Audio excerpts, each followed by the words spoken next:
Okay, hey, BOOZHOO. Hello. Steve Harvey's wife is cheating on him. Sweetie, did you hear about this? Yeah. Did you know who Steve Harvey was before all this? Well, wasn't he on like The Price is Right or something? The Price is Right? Maybe. Family Feud. Oh yeah, Family Feud. The host of Family Feud. Talk about a family feud. Well, today on BOOZHOO NANABOOZHOO, I just want to do kind of a little experiment. We just did our live stream. Went on at around 7 o'clock this morning. And I read from one of Michael Lyons' children's books. A couple of them, actually. Read from Dog and My Ingun and the Months of the Year book. And what was the other one? The coloring book? Yeah, and the coloring book. And we taught some Ojibwe. We were available. One person showed up. 4 years of doing this. And sweetie, I hate to admit it. Are you going to say it? Yeah. I think we're done. No, I love doing the podcast. Yeah, but nobody cares. Nobody gives a rat's. Nobody cares about Ojibwe language and culture.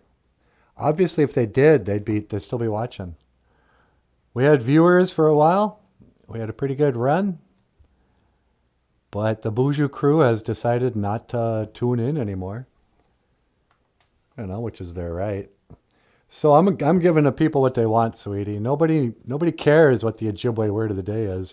We're just going to talk about celebrities and scandals and see if that's what people will tune in for. Otherwise, I just don't know. It almost feels like YouTube's been blocked. I mean, it's weird we even get one viewer. So what do you think of the Steve Harvey scandal? Don't care. Yeah, I don't care either. I don't care about anybody's scandals, but let's do this. I don't know. For some reason, this is headline news. Hello, who is Steve Harvey's wife, and why is she denying the cheating claims? Let me see if I can do something with that background.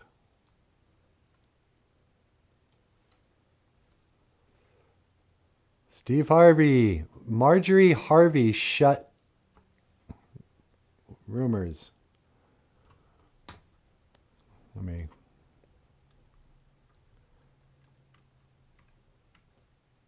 Steve Harvey.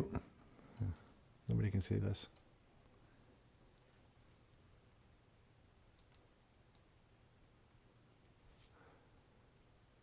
Steve Harvey responds to rumors his wife is cheating. Is he still with Marjorie Lane? Inquiring minds want to know.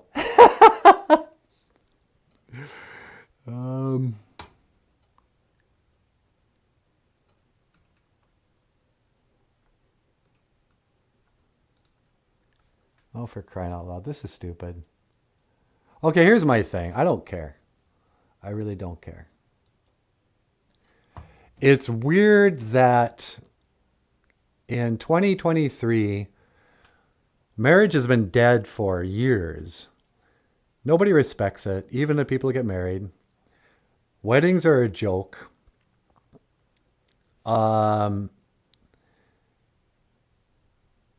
People don't believe in God, so they don't believe in the marriage ceremony. They don't believe they're actually doing a religious thing.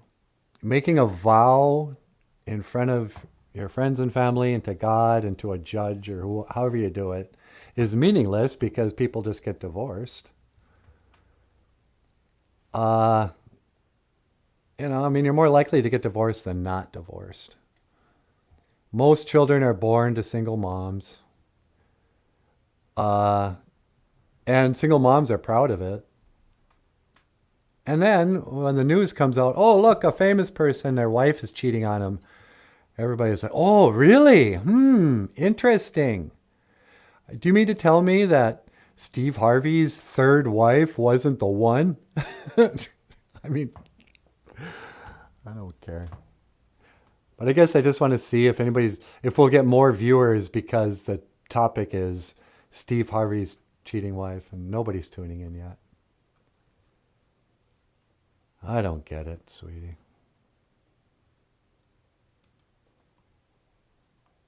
Should we just do the quitting show?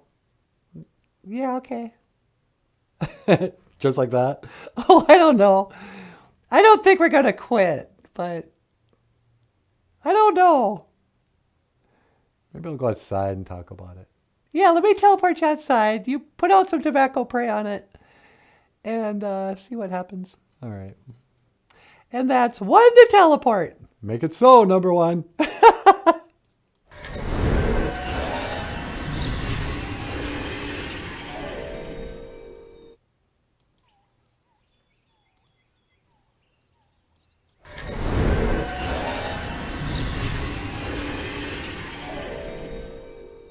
BOOZHOO, get your money do. Hello, Great Spirit. Yeah, maybe I should pray on this before I quit my show.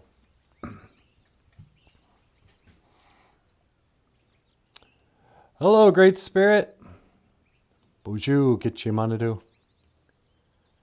Please accept my tobacco. Taga o dapana niwi asema. Thanks for everything that you do today. Miigwech ka iji ka kina gegu. Ka iji chikean nungum. Get your manado.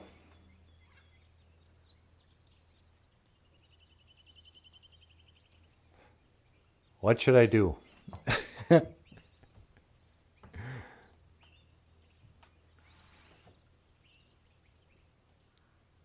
Nobody's watching. And the shows are really good, actually. We put in a lot of time. I don't know if I can trust BitChute. We get more viewers on BitChute. But like in one day, we'll get 35 viewers. And then nothing again. It almost feels like you don't... I don't know if I... Here's the weird thing. I don't know... I always thank the creator for the good stuff. And I never want to blame him for the bad stuff. You know, when I have good health, I thank Gitchimanadu for my health. But when I'm sick, I don't go, why did you make me sick? So, you know, 4 years ago... 6 years ago, really, we started doing videos. For the last 4 years, we've been doing live streams. And for a couple of years there, for 3 years, it just consistently grew. Slowly, steadily, but it was really exciting. And 4 months ago, somebody put the brakes on the whole thing. I don't know what happened. I can't blame YouTube because I know the people who used to watch our show. I know them by name anyway. They don't come by anymore.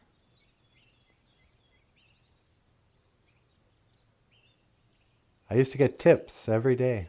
I was living on tips from super chats.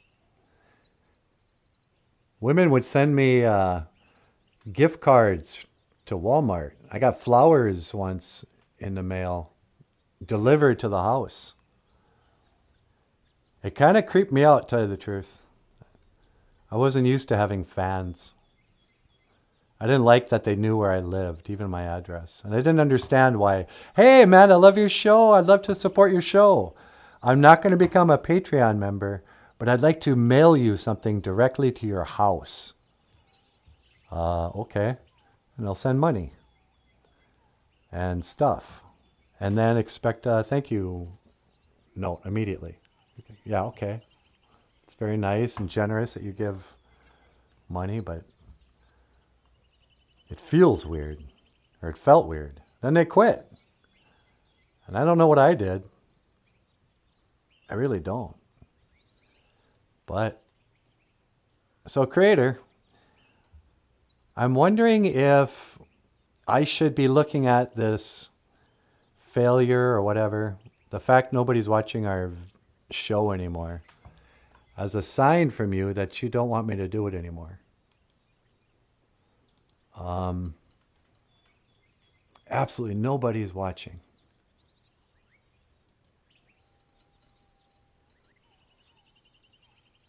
I mean, if it wasn't for that one comment in the last video, I would check my connection. Go, is this not streaming? But it's streaming. We'll get 10 people by tomorrow watch this for a minute. That's stupid. And I'm wasting my time and my talents and my energy.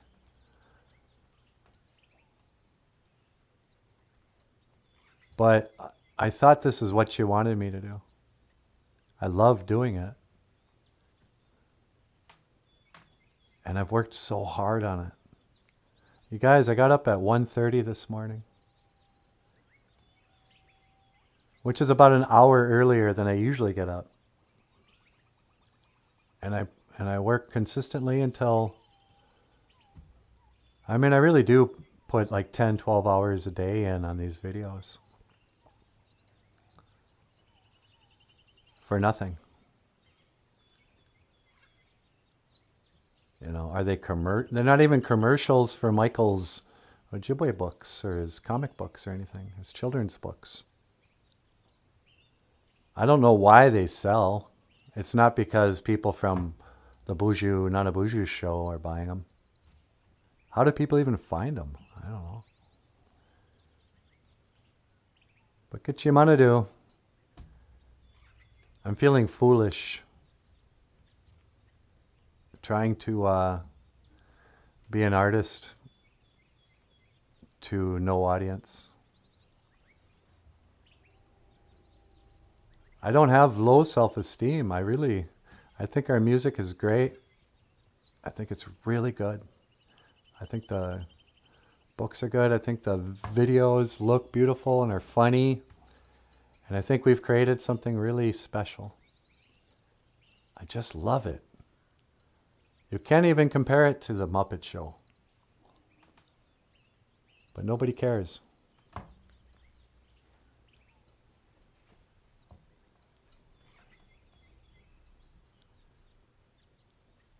I mean, do you want me to change subjects?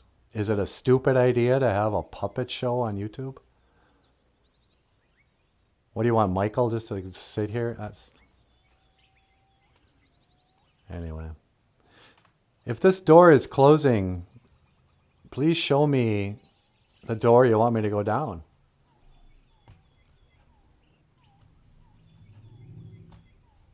I don't believe you just want us to quit and go get jobs. I've done that my whole life and it's made me miserable the whole time. I'm not going to do it anymore. But I need money. You know that.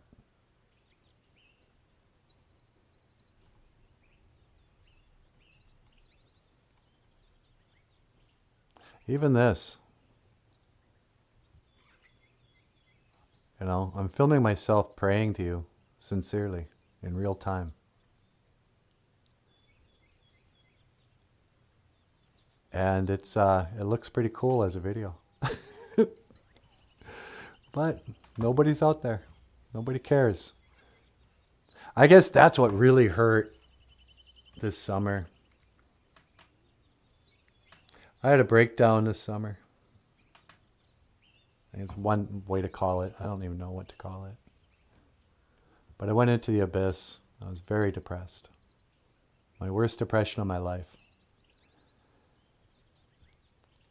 And what hurt was when I finally looked at the thing I never wanted to look at.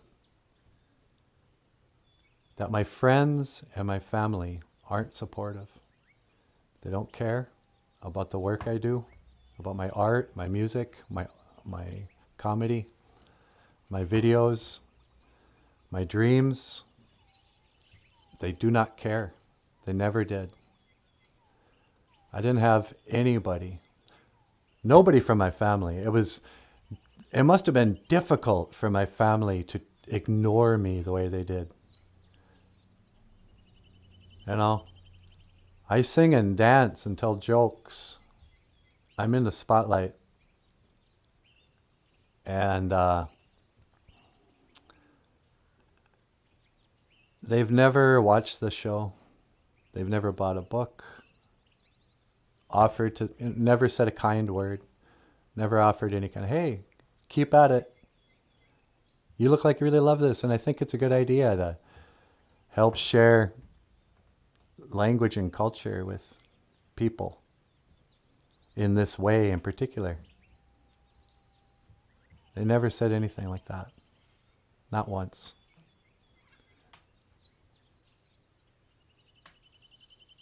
If I write a song about something that's really meaningful to me, something I worked really hard on, brought tears to my eyes, a song about people they know, no comment, don't want to hear it. When good things happen to me, they don't care. You know how awkward it is to call your mom and say, hey, this good thing happened to me. I just wanted to share it with you. Because I was tired of Alice calling with bad news. Oh, hey, got a gig coming up. It's going to be really fun. Oh, you know what happened to me? Look at this thing. Oh, okay.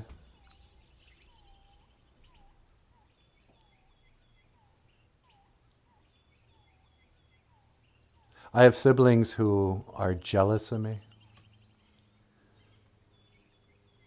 They don't know I know that about them. But I'm getting too old to spare the feelings of people who don't care about me. When you're better than everybody else, everybody else in your family at stuff, there's two types of people. I never understood this. A lot of us, when we meet somebody who's really great at something, especially something we're into, we get inspired. You ever notice how I can't shut up about Kiss? Well, Paul Stanley inspires me. He's a great guitar player, great singer. He works really hard. He doesn't have any charisma, but, I don't know. I never went, oh, what a jerk. But then there's the other types of people. People, when they meet somebody who's good at something, it makes them dislike them or something. I've always been very sweet to my family. Not that they've ever told me that I'm that way, but I know I am. Or was. I don't have anything to do with them anymore. But, I became a better guitar player than my dad by the time I was 25. My dad played guitar his whole life, and he still plays as well as a person who got a guitar 2 years ago. Right? His cousin is the same way. They fancy themselves guitar players, and they buy guitars and play in bands and blah, blah, blah. But I'm a much better guitar player. And I write songs. And I can solo and stuff. Well, when I play guitar with those guys, I play what they can play.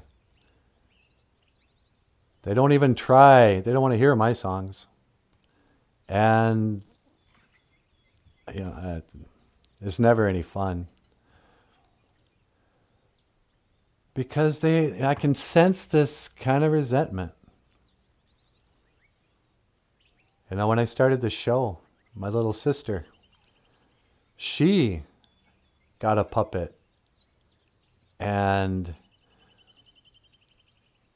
did a video for some group of people came together and got puppets and read a book. And the thing is, she didn't even understand it, but she just bought a puppet that's already on Sesame Street. I don't even know that it's one of the new weird puppets. But whatever. So they do this little 10-minute video. And then she had something to do with a children's book, but she didn't illustrate it. Did she write it maybe? But it might have been like an academic book or something.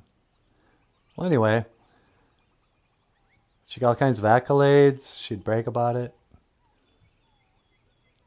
But never say anything about this show.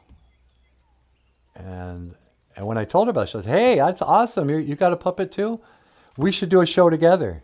You know, you're the funniest woman I've ever known. If anybody could, it'd be great. I invited her to be on my show. I was just going, yeah. Nope, never did it. Never commented on it. Never, don't care. And numerous times my mom would bring up, oh, you know your sister, yeah. She's got this puppet show and she wrote a children's book. Like, yeah. I'd be proud of her if that was something I haven't done 10 times over, 100 times over. I mean, it's hard to want to be supportive of people who don't care about you. And I have an older brother.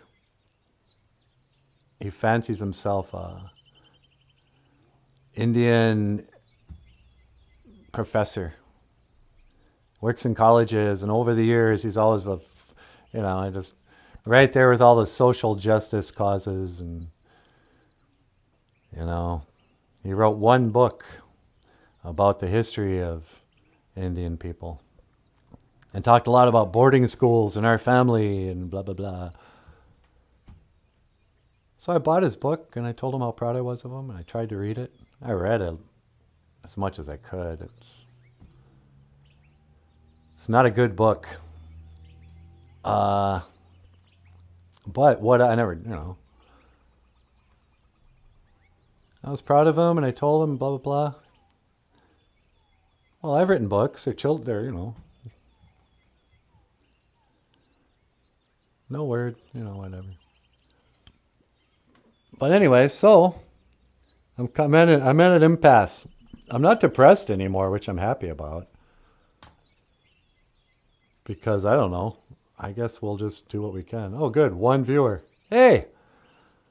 How you doing, one viewer? Did you tune in because you wanted to hear me talk about Steve Harvey's wife? Yeah. Oh, I can't believe it. She cheated on him with his bodyguard. Bodyguard? Why do you need a bodyguard? I mean, who are you? But anyway, or his cook or something. Or maybe both of them. But, I don't know. How long has this been? Okay, there's 23 minutes. Let's call this a show, because who cares? I think I have a song here.